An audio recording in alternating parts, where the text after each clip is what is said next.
The table you're sitting at feels solid. Your phone feels real in your hand. This is the world as we experience it. Definite, predictable, and solid.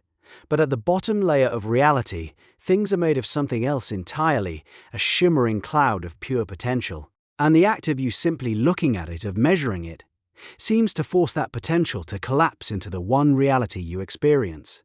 We're going to walk the bridge between the hardest science we have and the deepest questions of existence. Because that bridge suggests your attention is one of the most powerful and creative forces in the universe. Let's begin with an experiment so famous it has its own mythology.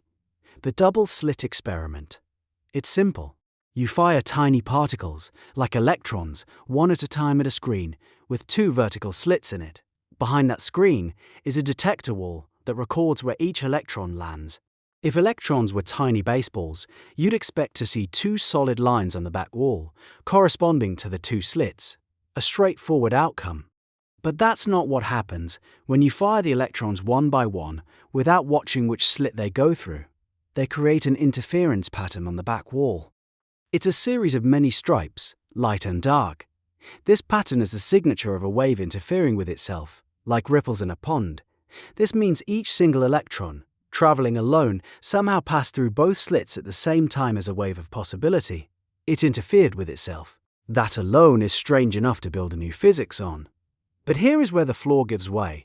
The moment you place a detector by the slits to see which one the electron actually goes through, the interference pattern vanishes. It disappears. Suddenly, the electrons behave like tiny baseballs again, creating 2 simple lines on the back wall. The act of measurement, of just gathering information about the electron's path, forced the wave of potential to collapse into a single definite particle, taking a single definite path. The universe seemed to change its behavior based on whether or not it was being watched.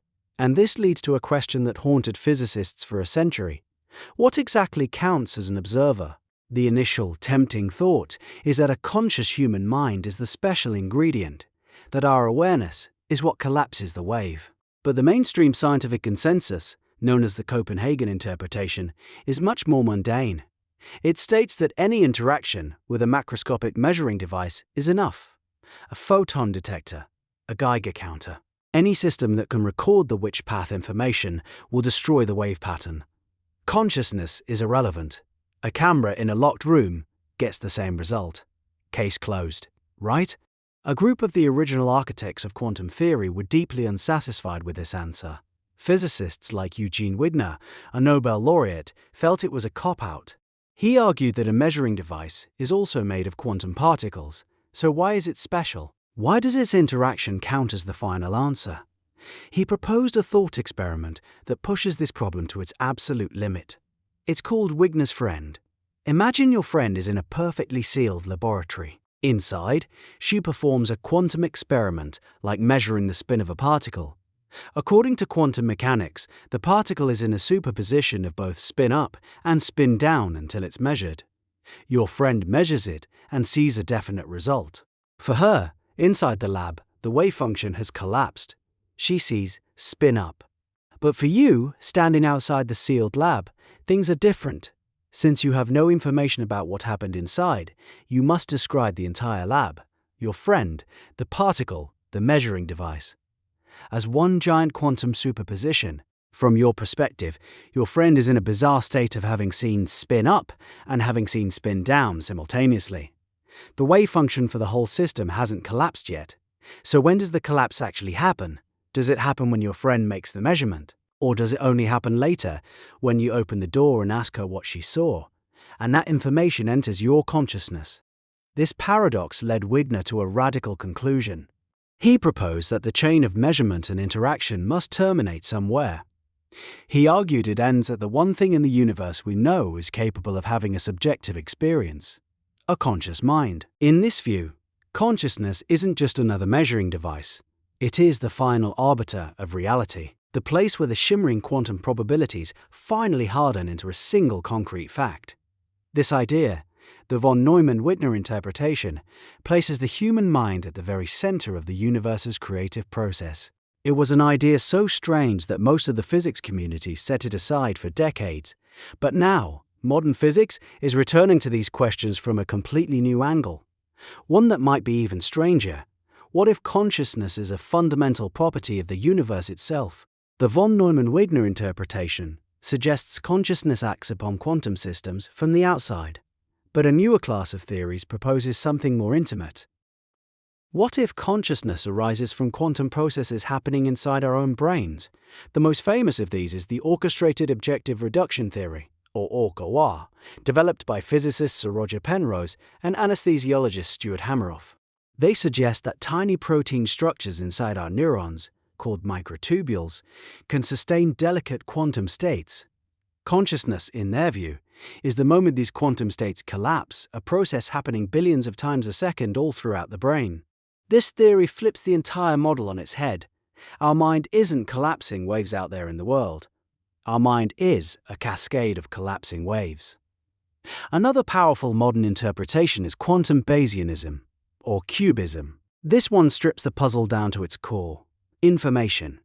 QBism argues that the wave function, that cloud of probabilities, is a tool we use to manage our uncertainty.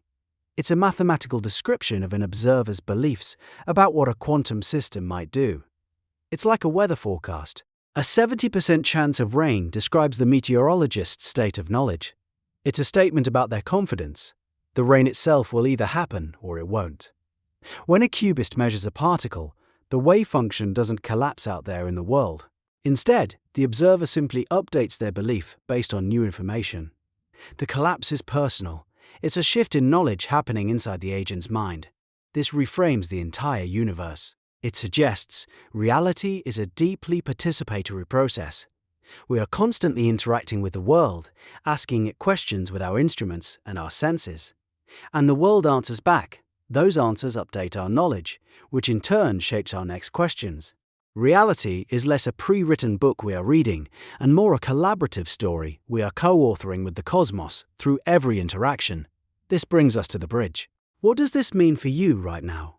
If reality is a participatory dance between potential and observation, then the currency of creation is attention. Your focused awareness is the tool you use to select a reality from the field of infinite possibilities. Think of it like a radio. All possible stations are broadcasting simultaneously across the electromagnetic spectrum. The music of every genre, the news from every city, the talk from every host, it all exists as waves of potential in the air around you. But you only experience one, the one you tune your receiver to. Your attention is the tuner. By directing it, you select one stream of information from the superposition of all streams and make it your experienced reality. Consider the placebo effect. A patient is given a sugar pill and told it's a powerful new drug. Their belief, a focused state of conscious expectation, can produce real, measurable physiological changes. Pain subsides. Symptoms retreat. The body is responding to information generated by the mind. This isn't magical thinking. It's the brain's predictive systems, fueled by a powerful belief, altering body chemistry. The body is literally collapsing a potential future, the future where it gets better, into reality, based on the information it's being fed by consciousness. You felt this yourself. Think of a time you were in a state of flow, completely absorbed in a task, playing an instrument, writing, climbing a rock face. The sense of a separate self, an observer, often dissolves. You and the action become one. In these moments, you're not consciously deliberating every move. You are in a state of pure, dynamic interaction with reality. Your attention is so perfectly tuned to the task that the distinction between question and answer, between observer and observed, seems to melt away. You are in the dance. This suggests that the you who lives a life is constantly performing a series of measurements. Every choice you make, every thought you entertain, every object you focus on, is a form of observation. It's an act of asking the universe a question: what is this like? And the universe faithfully reflects back the answer. Over time, the sum of these questions and answers carves out the channel of your life. The habits, the beliefs, the very personality you claim as your own might just be the result of a long series of consistent observations. You have tuned your radio to a specific station for so long that you've forgotten other frequencies even exist. So the bridge between quantum physics and conscious creation is this.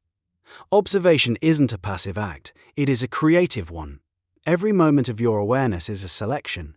You are pulling one thread from the infinite tapestry of what could be and weaving it into the fabric of what is. The world you experience is a reflection of the questions you have been asking it with your attention. The deep implication of this science is that you are not a visitor here. You are a participant. You are the lens through which the universe comes to know itself, collapses into form and experiences its own potential. The universe isn't a film you're simply watching, it's a conversation. And the most important question that physics might be asking us is this: what are you choosing to talk about? And this idea of a conversational, participatory reality has profound echoes in the way ancient wisdom traditions have described the world for thousands of years, which is an entirely different kind of knowledge.